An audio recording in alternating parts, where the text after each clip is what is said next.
Welcome to special interview with మీ అవినాష్ జనగామ. ఇది BRK news తెలుగుడి సత్తా. నాతో పాటు ఉన్నటువంటి వ్యక్తి శానంపూడి సైదిరెడ్డి, మాజీ ఎమ్మెల్యే, అలాగే నల్గొండ నుంచి ఎంపీ కంటెస్టెడ్గా కూడా చేసి కొద్దిపాటి మార్జిన్లో, అసలు ఆ ఏరియా నుంచి కంటెస్ట్ చేయడానికి భయపడుతున్నటువంటి తరుణంలో నేనున్నా అంటూ వచ్చి బీజేపీ పార్టీ తరఫున నల్గొండ నుంచి కూడా కంటెస్ట్ చేసి కొద్ది మార్జిన్లో ఓడిపోయినటువంటి వ్యక్తి. అసలు నల్గొండలో బీజేపీకి ఓట్లు పడతాయా అనేటువంటి తరుణంలో కూడా ఆయన నిలుచుకున్నందుకు ఫస్ట్ మెచ్చుకోవాల్సినటువంటి మాటే. రైట్, సైదిరెడ్డి గారు మనతో పాటు ఉన్నారు, ఆయనతో మాట్లాడించేటువంటి ప్రయత్నం చేద్దాం. నమస్కారం సార్. నమస్తే. బాగున్నారని మీరు అనుకుంటాం. రైట్, తెలంగాణ రాష్ట్రం ప్రస్తుతానికి వాస్తవ పరిస్థితిలో అట్టుడుకుతోంది. హైడ్రా అనేటువంటి అంశాన్ని తీసుకొని ప్రస్తుతంగా ఉన్నటువంటి పార్టీ ఏదైతే అధికారంలో ఉందో కాంగ్రెస్ పార్టీ చాలా దూకుడుగా వెళ్తుంటే మీ మాజీ పార్టీ బీఆర్ఎస్ పార్టీ దానికి ఎక్కడికక్కడ అడ్డుకట్ట వేసేటువంటి ప్రయత్నం చేస్తూ ఉంది. దీన్ని బీజేపీ పార్టీ నేతగా చూస్తారా, లేదు అంటే కామన్ మ్యాన్గా సైదిరెడ్డి అనేటువంటి వ్యక్తి అసలు ఎలా చూస్తూ ఉన్నారు? హైడ్రా చేసేటువంటిది కరెక్టేనా? అంటే అసలు ఫస్ట్ ఆఫ్ ఆల్ హైడ్రా ఎందుకు పెట్టింది ఈ టైంలో? మనం ఎలక్షన్ చూసినాం. కాంగ్రెస్ అధికారంలోకి వచ్చింది 6 హామీలు 600 అబద్ధాలు చెప్పిండ్రు. చెప్పి దాంతో వచ్చినాక జనాలకు అర్థమైంది వీళ్ళు చేసే పరిస్థితి లేదు, పని చేసే లేరు, ఏ హామీ కూడా నెరవేరే పరిస్థితి లేదు. ఏదైతే 1 ఏదో చిన్న చిన్నవి చేసిండ్రు అది కూడా సగం సగం చేసిండ్రు, చేసే పరిస్థితుల్లో లేరు. అధికారం కూడా అసలు ఒకరికొకరికి సంబంధం లేదు, ఒక మంత్రికి ముఖ్యమంత్రికి సంబంధం లేదు, ఎవడు ఏం చేస్తుందో ఇంకొకరికి అర్థం కావట్లేదు. ఈ టైంలో ప్రజలలో కూడా బాగా ఈ కాంగ్రెస్ మీద విరక్తి వచ్చింది. ఇప్పుడు ఎక్కడ చూసినా అసలు కాంగ్రెస్ని వ్యతిరేకించేటోళ్ళు తప్ప సపోర్ట్ చేసేటోళ్ళు లేడు. దీని మీద అంటే నాకు తెలిసి ఈ 6 గ్యారెంటీలని పక్కకు తప్పియాలా, 6 గ్యారెంటీల్లోంచి జనాల మైండ్ సెట్ మార్చాలా, దానికోసం ఏదో ఒకటి చేయాలా. దానికి ఏంది, హైదరాబాద్లో హైడ్రా అనేది దొరికింది. హైడ్రా అంటే వాళ్ళు వీళ్ళకున్న దాన్ని పట్టుకుని చూస్తే ఇది ఓన్లీ నేను అనుకోవటం అయితే బెదిరియటానికి జనాల్ని వసూళ్ల కార్యక్రమం తప్ప ఇది నిజంగా ఏదో చేసే కార్యక్రమం అనుకోను, అది కాదు కూడా. దాంట్లో భాగంగా ఈరోజు చూస్తూ ఉన్నాం మనం. టీవీ చూస్తే నిజంగా కొంతమంది ఇప్పుడు గవర్నమెంట్ పర్మిషన్ ఇచ్చింది, లోన్లు తెచ్చుకున్నారు, వాళ్ళకి పాస్ పుస్తకాలు ఉన్నాయి, పట్టాలు ఉన్నాయి, అన్నీ ఉన్నాయి. ₹1,00,00,000 1,50,00,000 ఒక సగటు మనిషి ఇల్లు కట్టుకోవాలంటే ఎంత జీవితకాలం ఉంటుంది చాలా మందికి. కొంతమంది చూసిన నేను, మేము రిటైర్ అయిపోయిన డబ్బులతో చిన్నిల్లు కట్టుకున్నాం, వచ్చి ఈరోజు గుల్ చేసిండ్రు అన్నారు. ఇక వాళ్ళు ఏం చేయాలో ఆత్మహత్య చేసుకునే పరిస్థితి, ఒకళ్ళు ఆత్మహత్య కూడా చేసుకున్నారు. అంటే ఏదో క్రియేట్ చేయడానికి లేకపోతే ఒకదాన్ని మరిపియటానికి ఇది ఎక్కువ రోజులు సాగుద్దని కూడా అనుకోను. ఎందుకంటే ఈ కొద్ది రోజులు దీన్ని ఇప్పుడు హర్యానా ఎలక్షన్ జరుగుతూ ఉన్నాయి, మహారాష్ట్ర ఎలక్షన్ జరుగుతూ ఉన్నాయి, కలెక్షన్స్ కావాలా, దాని ఎఫెక్ట్ ఆల్రెడీ కనిపిస్తూ ఉన్నట్టుగానే అంటా ఉన్నారు. అంతదే ఇప్పుడు దాన్ని 4 రోజులు మొదలు పెడతారు, 4 రోజులు కొట్టేస్తారు, కథం తర్వాత. ఇప్పుడు కాకపోతే ఇంకోటి కష్టపడుతున్నారంటే మొదలు పెట్టారు కానీ బయటికి వెళ్ళడానికి కష్టంగా ఉంది ఇప్పుడు పరిస్థితి. ఇంకొకటి బీజేపీ నుంచి కూడా ఇలా మా ఈటెల రాజేందర్ గారు అయితేంది, మిగతా అందరు కూడా ఎక్కడికక్కడే. ఇప్పుడు మనం రాజకీయాల్లో ఉన్నామంటే జనం పక్షం, ప్రజలకి ఇబ్బంది అయ్యేది ఏది చేయకూడదు అనుకుని ప్రజల కోసం పోరాడే దాంట్లో బీజేపీ ఎప్పుడు ముందే ఉంటుంది. దాంట్లో భాగంగా బీజేపీ కూడా నువ్వు నిజంగానే అసదుద్దీన్ ఓవైసీది ఉన్నది, అసదుద్దీన్ ఓవైసీ తీసుకుపోయి చెరువులో మధ్యలో కట్టిండు కాలేజీలు. ఇవాళ నిజంగానే నువ్వుగిన హైడ్రా పేరుతోటి అసదుద్దీన్ ఓవైసీ కాలేజీలు గూలగొట్టినట్టయితే ఈరోజు నిజంగానే నీది నమ్మేటోళ్ళు. అంటే దానికి వాళ్ళ దగ్గర నుంచి ఉన్నటువంటి స్టేట్మెంట్ చాలా క్లియర్గా ఉంది కదా, ఈ ఇయర్ ఎడ్యుకేషన్ డిస్టర్బ్ అయింది, అట్లే హాస్పిటల్ కూడా మేము డిస్టర్బ్ చేయాలి. ఈ ఇయర్ అసదుద్దీన్కి అయితేనేమో ఎడ్యుకేషన్ డిస్టర్బ్ అవుతుంది, మిగతా వాడు పిల్లలు స్కూల్ పుస్తకాలు బయటికి తెచ్చుకుంటామన్నా, గిన్నెలు బయటికి తెచ్చుకుంటామన్నా, సోఫాలు బయటికి తెచ్చుకుంటామంటే 5 నిమిషాలు ఆగటానికేమో నీకు హైడ్రా పవర్ ఉంటుంది. అంటే ఇది ఎక్కడ న్యాయం? అంటే నువ్వు అసదుద్దీన్ ఒక న్యాయం, మిగతా జనాలందరికీ ఒక న్యాయమా? ఇక్కడ ఎంతసేపటికి ఆ మతం అంటే భయం, వాళ్ళంటే భయం. ఓల్డ్ సిటీలో పోయి ఒకటి గోలగొట్టమని చూద్దాం, ఏదైనా చెరువులో పోయి ఏలు పెట్టమని చూద్దాం. అంటే ఇప్పుడు మేము మూసి ప్రక్షాళన చేసేది ఓల్డ్ సిటీ కిందికి రాదా అనేటువంటి ప్రశ్న కూడా అదే చూస్తాం కదా. రేపు ఆ ప్రక్షాళన కూడా మొదలు పెడతారు కదా. రేపు ఆ ప్రక్షాళన ఎంతవరకు చేస్తారు, నిజంగానే ఎంతమంది గూళ్ళు కొడతారు, ఏం చేసుకుంటూ వస్తారు, మళ్ళీ దానికి ఏం కలెక్షన్ మొదలు పెడతారు. ఇప్పుడు మనం సేమ్ మూసీ రివర్ ఫ్రంట్ అనేది ఒకటి ఉండే, మూసీ రివర్ ఫ్రంట్ లాగానే నీకు గుజరాత్లో మోడీ గారి దాంట్లో సబర్మతి రివర్ ఫ్రంట్ అని ఉన్నది. సబర్మతి రివర్ ఫ్రంట్ని ఒక్కసారి మీరు చూడండి, ఎగ్జాక్ట్లీ ద సేమ్. అది డెడ్ రివరే, ఇది డెడ్ రివరే, అది సిటీ మధ్యలోంచి పోయిందే, ఇది సిటీ మధ్యలోంచి పోయిందే. అతి తక్కువ ఖర్చుతోటి అక్కడ మోడీ గారు అతి తక్కువ ఖర్చుతోటి బ్యూటిఫుల్ రివర్ ఫ్రంట్ని నెలకొల్పి ఒక మంచిగా అటుపక్క ఇటుపక్క రోడ్లు వేసి వాటర్ అంటే డ్రైనేజ్ వాటర్కి సెపరేట్ పెట్టి ఈ వాటర్కి సెపరేట్ పెట్టి చైనా ప్రెసిడెంట్ని తీసుకొచ్చి దాంట్లో విహారయాత్ర చేయించిండు. అవును. అయితే ఈరోజు మనం మూసి చూస్తే 1,50,000 కోట్లంట. అంటే వీళ్ళు ప్రతి దాంట్లో ఒక కలెక్షన్ పాయింట్ ఎత్తుకుంటా ఉన్నారు. ప్రతి దాంట్లో కూడా సంపాదన ఈ 8-10 నెలల్లో ఇవాళ నన్నంటే సరే రాజకీయ నాయకుడు విమర్శ చేస్తున్నాను అనుకుందాం, ఒక ఆర్డినరీ పర్సన్ని మీరు కనుక్కోండి, ప్రతి డిపార్ట్మెంట్లో ఈరోజు కలెక్షన్స్ ఎట్లా జరుగుతూ ఉన్నాయి. కాంట్రాక్ట్లు చేసిన బిల్లులు 7% నుంచి 12% అంట. అంటే కాంట్రాక్ట్ చేసి టోకెన్ నెంబర్ ఉండి అంత అయిపోతే నీ బిల్లు నీకు ఇవ్వడానికి 7% నుంచి 12%. పాత బిల్లు రిలీజ్ చేసుకో, పాత బిల్లు నీ డబ్బులు ఇవ్వడానికి అంత పని అంత అయిపోయింది, బిల్లు అయిపోయింది, టోకెన్ నెంబర్ జనరేట్ అయింది, 6 నెలల నుంచి సంవత్సరం నుంచి పెండింగ్ ఉన్నాయి, 7% నుంచి 12% ఇస్తే వదిలిపెట్టే పరిస్థితి లేదు. అంటే ఈ అరాచకం అంత ప్రజలు గమనిస్తూ ఉన్నారు.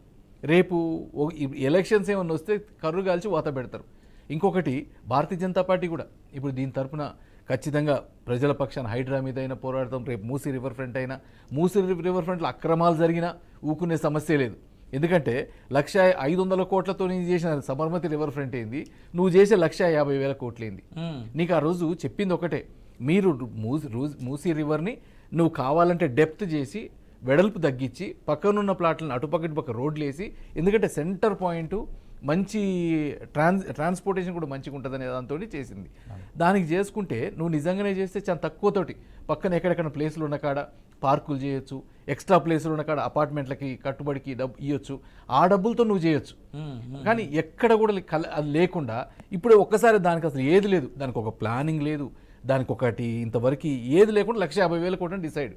అసలు ఏ రకంగా నువ్వు 1,50,000 కోట్లు పెడతావు మూసీకి? రైట్. బట్ ఇంత జరుగుతూ ఉంటే కాంగ్రెస్ పార్టీ ఒక మాట అంటూ ఉంది, మేము వేరే దేశాలు, ఇన్ఫాక్ట్ వెనిస్ కూడా వెళ్తాం అనేటువంటి మాట నిన్న ఒక మంత్రి, ఒక కాంగ్రెస్ ప్రధాన కార్యదర్శి కూడా చెప్పడం జరిగింది.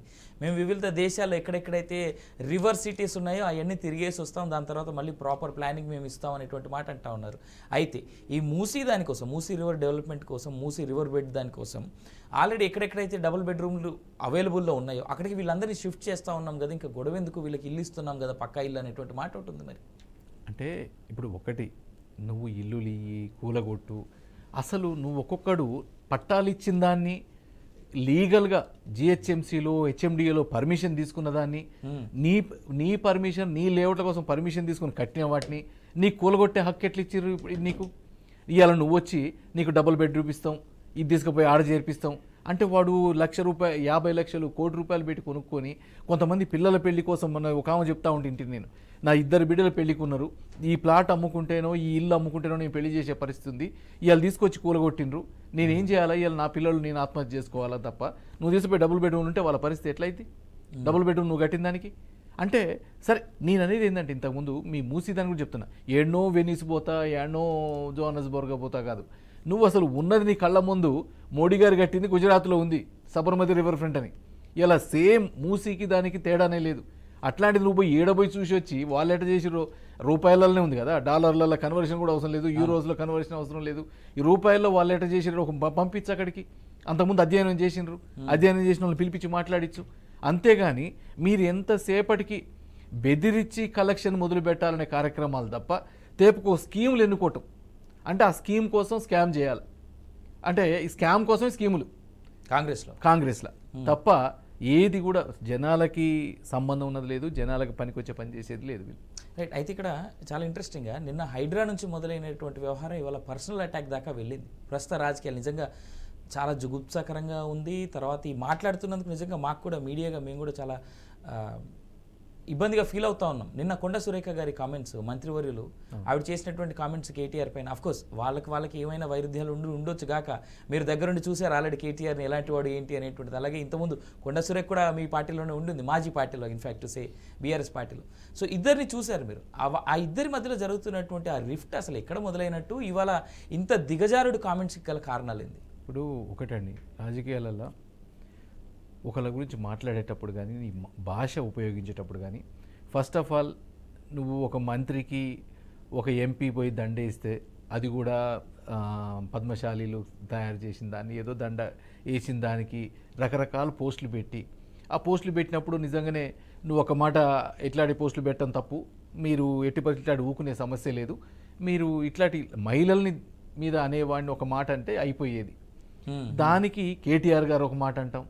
కేటీఆర్ గారు అనగానే ఇక నువ్వు కొండా సురేఖ గారు భాష అట్లా మాట్లాడటం, వాళ్ళతో పాటు ఎవరినో మధ్యలో లాగటం. సరే ఈరోజు నాది వాపస్ తీసుకుంటున్నా అన్నా కానీ ఈరోజు ఎంత క్షోభ ఉంటుందండి వాళ్ళకి. జరగాల్సిన డ్యామేజ్ అయిపోయింది, అనాల్సిన మాటలు అన్నారు. ఈరోజు మంచి పోవటం కష్టమవుతుంది, కానీ చెడు ఫాస్ట్గా ఎగబాగుతూ ఉంటుంది. కానీ అంత ఈజీగా ఎవరినో, తను నీకు ఒక చెల్లె లాంటిదే కదా, ఒకళ్ళ గురించి, ఇద్దరు గురించి, ముగ్గురు గురించి మాట్లాడితే వాళ్ళని రేపు జనాలు వాళ్ళ ఫ్యామిలీల పరిస్థితి ఏంది, వాళ్ళు పడే క్షోభ పరిస్థితి ఏంది, ఎంత నీచానికి దిగజారుతున్నారు రాజకీయాల కోసం. అంటే మీరు మాట్లాడే మాట కోపం ఎవరికైనా వస్తుంది. ఒకవేళ నీకు అన్న కోపం, నువ్వు మంత్రి స్థాయిలో ఉన్నావు, ఈరోజు ఇంకొక ఆయన ప్రతిపక్ష నాయకుడు స్థాయిలో ఉన్నారు, కానీ మీరు మాట్లాడే ముందు మీ భాషను చూసుకోవాలి కదా. ఈరోజు ఆ భాషని ఎవరైనా కానీ ఇలా ఏ పార్టీలో ఉండని, ఎట్లన్నా ఉండని, మీరు మాట్లాడే ముందు మీకు అసలు వేరే వాళ్ళ గురించి మాట్లాడే హక్కు ఫస్ట్ ఆఫ్ ఆల్ లేదు, వేరే వాళ్ళని దీంట్లో లాగే హక్కు లేదు.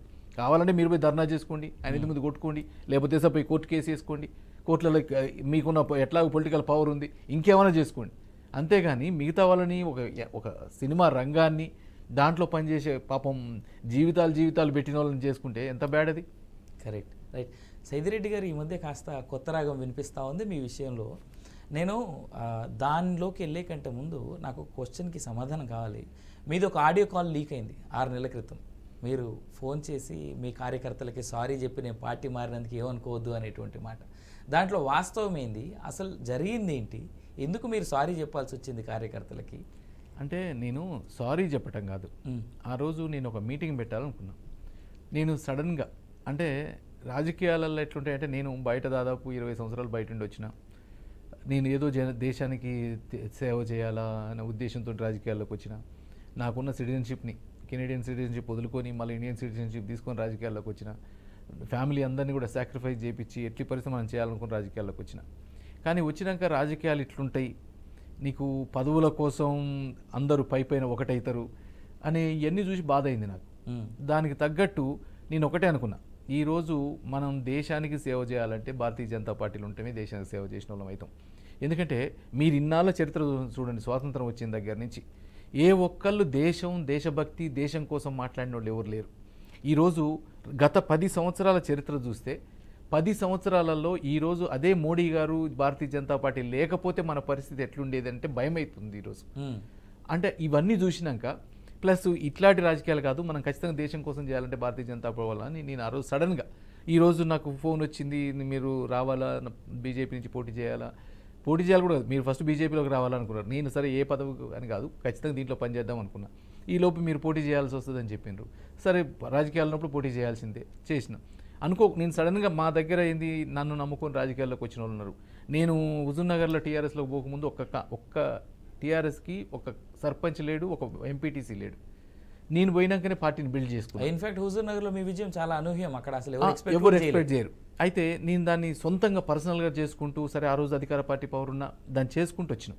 అయితే నేను వాళ్ళందరికీ చెప్పకుండా సడన్గా నిర్ణయం తీసుకోవటం, వాళ్ళందరూ బాధపడి ఉంటారు అంటే నేను ఒక మాట చెప్తే పోయేది కదా అనుకున్నా.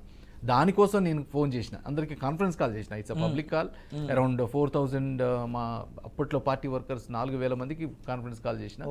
చేసి నేను దానికి చెప్పిన, తనకి మీకు ముందు చెప్పకపోవటం సారీ, కానీ నేను ఇదే అనుకుంటున్నా, దేశం కోసం చేయాలంటే మాత్రం భారతీయ జనతా పార్టీలో ఉండాలనుకుంటున్నా. ఆ కాల్లో క్లియర్గా అదే చెప్పిన. నేను పోదాం అనుకుంటున్నా. పాత రాజకీయాలు, పాతంగా అచ్చంగా అధికారం కోసం చేసే రాజకీయాలు నేను ఉండదలుచుకోవట్లేదు. మనం ఏదైనా చేస్తే చేద్దాం, మీ ఇష్టం, ఎవరైనా మీరు నా ఎమ్మటి వచ్చేటోళ్ళు ఉంటే రావచ్చు, మనం కలిసి పనిచేద్దాం, భారతదేశ నిర్మాణానికి పడదామని ఫోన్ చేసిన. కరెక్ట్, ఆ కాల్లో చాలా క్లియర్గా ఉంది.